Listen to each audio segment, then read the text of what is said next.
So in the world of data and algorithm, how do you balance between dealing with the data and yet stay connected with your consumers emotionally?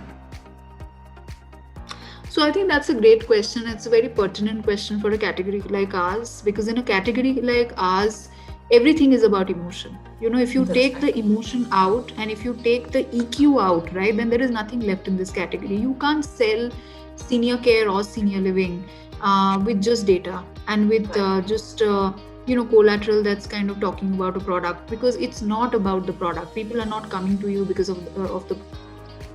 The product is simply the real estate asset, but people are not coming to you because of the asset. They're coming to you because of the service that you provide. They're coming to you because of the promise of a much better future that you're kind of giving them, right? And so while data today, particularly in the day and age that we live in, where martech is the buzzword, and where I think digital innovation is at the center of everything that we do.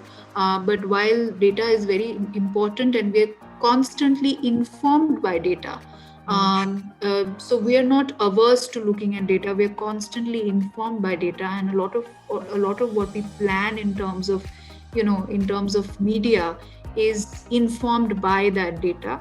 But it is never devoid of emotion. So our communication is never devoid of emotion. You will never see us do print ads, for example, that will have a per square feet price, saying, call now or buy now, or, I mean, you will never see us do things like that. We don't believe in doing things like that, because we are very, very certain that something like that will not work for us.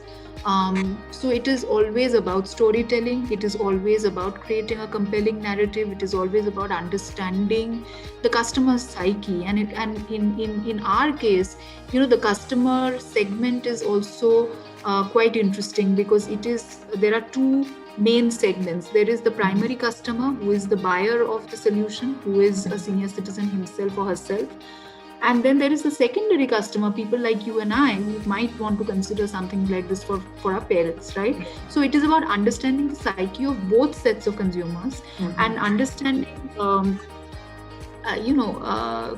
customer sentiment, and looking at listening data, for example, looking at market research data that we do from time to time, looking at brand research data, being informed by it, but at the end of the day, doing something that we feel will have a great emotional connect with our consumers.